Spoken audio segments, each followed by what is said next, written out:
Hello my dear शूरवीर, चलिए शुरू करते हैं हमारी legal terminology and maxim with ex parte. चलिए बोलिए मेरे साथ, एक्स पार्टे। सर ये तो कुछ ऐसा साउंड हो रहा है, लेट्स पार्टी। चलो जोको पार्ट। एक्स पार्टे जो लैटिन टर्म है, इसे समझते हैं इंग्लिश में क्या कहते हैं। Let's party. One of the part of one side only. One of the part of one side only, या फिर हम इसे कह सकते हैं done by one side only, मतलब एक तरफा केवल। इसको सिंपल वे में कहेंगे x party is nothing but एक तरफा। तो चलिए एक्स पार्टी को एक अच्छे एग्जांपल से कंसेप्चुअली समझते हैं। पेड़, सेव द ट्री, है ना, कुछ इस तरह का इमेज आपके सामने रखा गया है और इसी के बेस पर हम एग्जांपल भी देखेंगे। एग्जांपल, इफ टू नेबर्स, दो पड़ोसी हैं, संतायन बनता। काफी फेमस है संता बनता।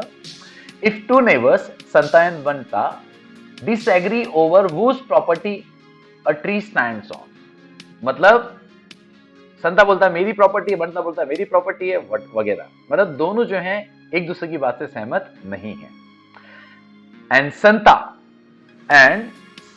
wants to cut down the tree whereas बनता wants to save it।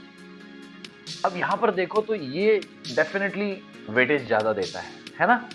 क्यों? क्योंकि ये हमारे एनवायरनमेंट के रिलेटेड है। ठीक है, तो संता बोलता है कि मुझे इसे काट देना है, जबकि बंदा बोलता है कि नहीं, इसे मुझे सेव करना है। और इसी वजह से इन दोनों के बीच में झगड़ा हो रहा होगा कि ये मेरा पेड़ है ना ये मेरा पेड़ है, व्हाटएवर जो भी है। हमें मेन पॉइंट्स में आना है कि ये है कि संता बोलता है मैं काटना चाहता हूं, बनता बोलता है मैं सेव करना चाहता हूं। अब बनता जो बोलता है सेव करना चाहता हूं, तो ऑफकोर्स वो ज्यादा एक्शन लेगा।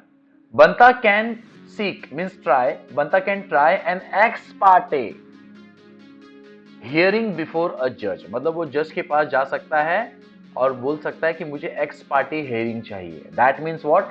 One side hearing only. Normally वकालत जब होती है, जब कोई भी केस होता है तो दोनों की तरफ से सुना जाता है, ये आपको पता है। वन साइडेड कभी नहीं होता है, लेकिन कभी कभी कुछ ऐसे केसेस भी होते हैं जहां पर वन साइडेड गेम होता है। वही हम यहां देख रहे हैं, ध्यान से देखिए। At hearing, he will ask the judge for a temporary restraining order। ये वर्ड बहुत इंपॉर्टेंट है, टेम्पररी। क्लियर है? टेम्पररी मतलब कुछ समय के लिए। तो यहां पर एक्स पार्टे हियरिंग के बेस पर, मतलब यहां पर सिर्फ हियरिंग में कौन बैठा है? केवल और केवल बनता, संता मौजूद नहीं है। और वो हियरिंग में बोलता है कि जज को, he will ask the judge for a temporary restraining order preventing Santa from failing the tree. Sir पेड़ को बचाना बहुत जरूरी है, तो अभी इंपॉर्टेंट ये है कि किसी भी तरीके से पेड़ को रोका जाए कटने से। तो सर एक्स पार्टे के बेस पर आप प्लीज जो है टेम्पररी रिस्ट्रेनिंग ऑर्डर लगा दीजिए, मतलब कुछ समय के लिए ये पेड़ नहीं काटा जाएगा। बाद में देखेंगे काटना है कि नहीं काटना, लेकिन फिलहाल नहीं काटा जाएगा। आप प्लीज इसे जो है इमरजेंसी बेसिस में देखिए। He will have to show the judge that he had no reasonable opportunity to provide Santa with formal notice of the hearing। यहां पर जज को विश्वास दिलाना पड़ेगा बंता को कि संता को नोटिस देने के लिए उसके पास अभी एक रीजनेबल अपॉर्चुनिटी नहीं है, मतलब because of lack of time and all whatever, क्योंकि ये एक इमरजेंसी सिचुएशन है। वो बस उसको क्या करना है, हथियार लेना है और बस कुल्हाड़ी लानी है और काट देनी है। किसी को बुलाना है, धड़ धड़ काटना शुरू करना है, तो इसमें तो टाइम लगने वाला नहीं है। लेकिन अगर एक बार फटक से ऑर्डर हाथ में आ जाए तो डेफिनेटली संता के हाथ में अपने आप ही ताला लग जाएगा। राइट है कि नहीं है? तो उस बेस पर यहां पर एक्स पार्टे कंसेप्ट आ सकता है और बनता उसके बेस पर टेम्पररी रिस्ट्रेनिंग ऑर्डर ला सकता है ना। Interesting. And that he might win the case, और उसी कारण की वजह से उसे ये ऑर्डर मिल सकता है, इसलिए बोला है win the case. Is that clear? अब यहां पर देखिए इंपॉर्टेंट चीज क्या लिखा गया है, ये बहुत इंपॉर्टेंट है। X Partey matters usually involve emergency request. देखिए मैंने बीच में ऑलरेडी इमरजेंसी वर्ड यूज कर दिया था, है ना।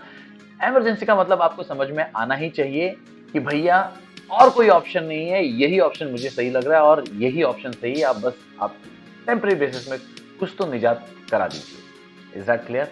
सो I believe now you understand, now you understood very well the ex parte importance, the concept, okay, that is called one sided only। और इसको किस तरह से यूज कर सकते हैं लीगल में, वो मैंने आपको एग्जांपल्स में समझा दिया है। चलिए मिलते हैं, तब तक के लिए थैंक यू।